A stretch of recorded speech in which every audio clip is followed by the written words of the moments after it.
농어촌 탄소 중립 정보 영상한 시리즈 우리가 함께 그린 지구. 안녕하세요. 그린 스토리텔러 윤은지입니다. 자, 오늘은요 수산 분야에서 기후 변화에 대응해 이 기후 위기를 새로운 기회로 만들어가고 있는 그린 히어로들을 만나러 왔는데요. 자, 오늘의 주인공들이 계신 곳은 바로 이곳입니다. 지금부터 함께 가보시죠.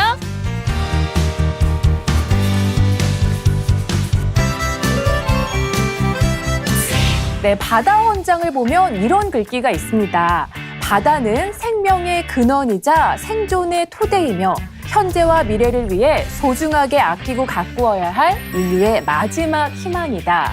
네, 결국 바다를 제대로 이해하지 못한다면 지구 환경의 위기, 기후 위기라는 문제의 실마리도 풀 수 없다라는 뜻일 것 같은데요. 자, 그래서 이런 실마리를 풀어나가고 있는 멋진 그린 히어로 분들이 지금 제 옆에 나와 계십니다. 만나볼게요. 안녕하세요. 안녕하세요.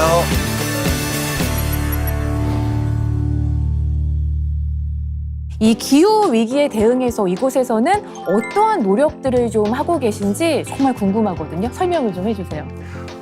해양은 대기로 방출되는 열의 90%, 그리고 온실가스의 25%를 흡수하는 기후 조절자의 역할을 하고 있습니다. 네. 하지만 이제 최근 그 방출된 열과 온실가스 흡수로 인해서 점점 바다는 위기 상황으로 다다르고 있고, 특히 우리나라는 삼면이 바다이고 또 바다와 수산물의 이용이 굉장히 활발한 나라입니다. 그래서 저희 해양수산부에서는 2021년 12월 달에 탄소 중립 로드맵이라는 것을 발표를 했고요. 온실가스의 저감 목표라든지 흡수 수단이 잘 이행되고 있는가 점검을 하고 있습니다. 네, 그렇다면 수산 분야에서 탄소 배출량은 어느 정도나 되는지 좀 궁금해요. 2018년 기준으로 수산 어촌 분야의 탄소 배출량은 304만 톤 정도가 되고요. 하지만 이제 다양한 정책이나 연구 개발을 통해서 이것을 획기적으로 줄이려고 하고 있습니다. 2050년에는 11.5만 톤까지 탄소 배출량을 줄이려고 하고 있습니다. 그런데요, 여기서 궁금한 건 제가 듣기로는 이 무엇보다 수산 부분은요, 뭐 농업 부분이나 산업 부분과는 또 다르게 접근을 해야 된다라는 이야기가 있어요.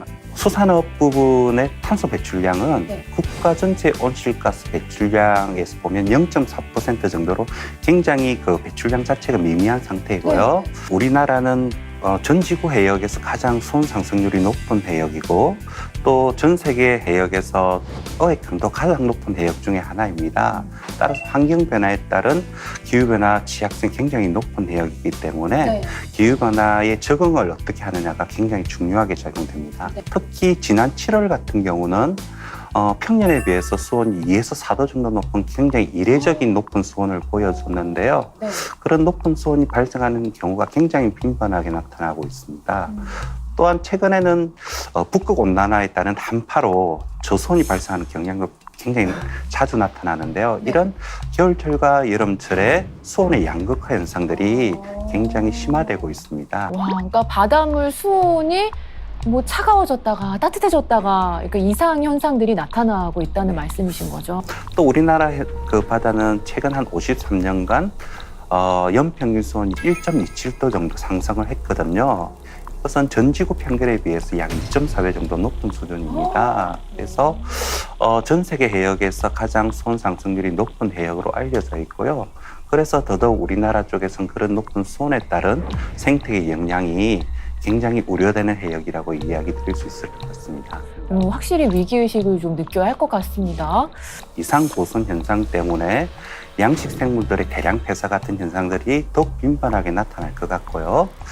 또한 장기적인 수온 변화에 따라서 해양 생태계에 영향을 줄 수 있는 먹이 생물의 변화라든지 좀 더 나아가면 수산 자원의 어획량 변화, 또 어장이 분포하는 해역의 변화, 이런 것들이 전부 종합적으로 영향을 줄 수 있을 것으로 생각됩니다. 우리 국립수산과학원에서 어업인을 대상으로 한 설문조사에 따르면요. 조사 어업인의 약 85.7%가 기후변화가 어업에 부정적인 영향을 준다라고 답변을 해주셨다고 해요. 자, 부정적인 요인으로는 생산량 감소를 가장 많이 답변을 해주셨다고 하는데 이렇다면 이게 이제 또 직접 느끼는 심각성이 또 있으신 거잖아요. 정책들, 대안이 좀 마련돼야 될 것 같거든요. 우리나라 해역의 미래를 예측하는 기술이 굉장히 중요하고요. 관측 기술, 감시 기술, 이런 미래를 예측한 기술을 통해서 우리나라 수산자원의 어획 분포 해역이라든지 어획량 변동을 전망하는 기술이 굉장히 중요할 것이라 생각됩니다. 네. 또한 생명공학 기술을 접목해서 고수온에서도 잘 견딜 수 있는 품종을 개발한다든지 또 따뜻한 물에서 살고 있는 물고기들이 우리나라 바다에서도 양식이 가능한가 하는 양성 기술의 개발, 이런 것들이 굉장히 중요하다고 생각됩니다. 네, 그 중에 하나가 네. 그 친환경 양식 기술로 잘 알려진 아쿠아포닉스 기술입니다. 아, 기술이 있어요. 아쿠아 뭐요?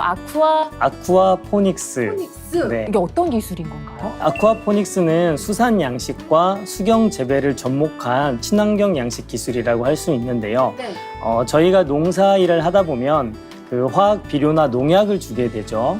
그러면 농작물이 더 잘 자라고 또 병충해가 예방되는 효과가 있습니다. 다만 이것들은 그 환경 문제를 일으킨다고 하는 좀 단점이 있게 되어서 이 물고기가 사료를 먹고 만들어내는 그런 배설물들이나 또 물속에서 만들어지는 영양염들이 그 식물들이 자기들이 성장할 수 있는 영양분으로 활용할 수가 있습니다.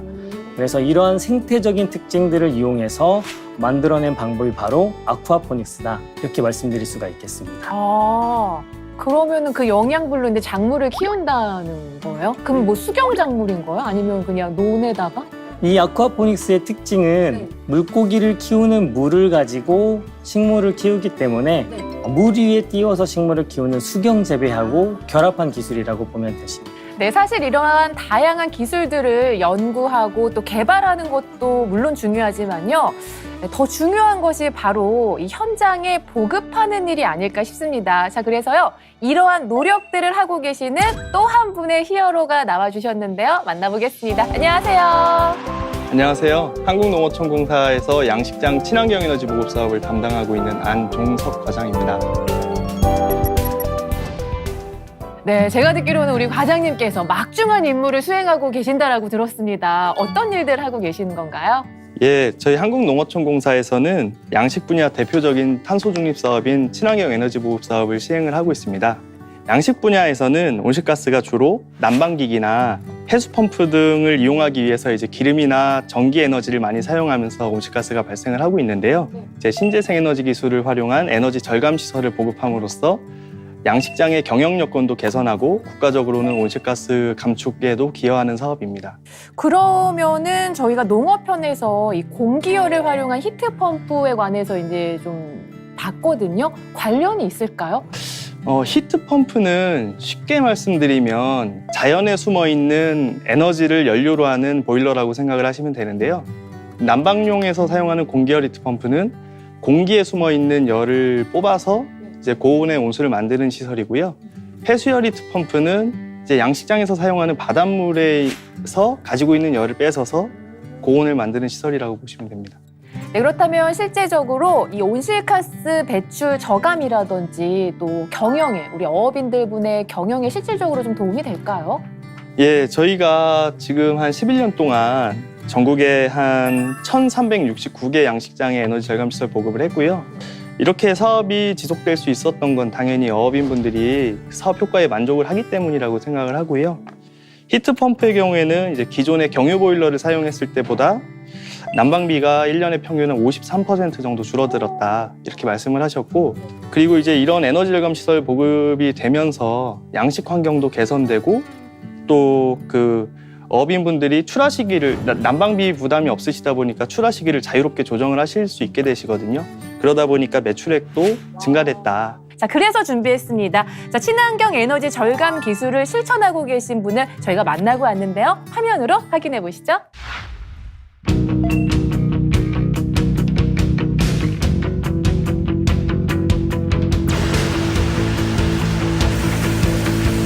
안녕하세요. 저는 이 충남 태안에서 흰다리 새우 새끼를 만들고 있는 강승원이라고 합니다.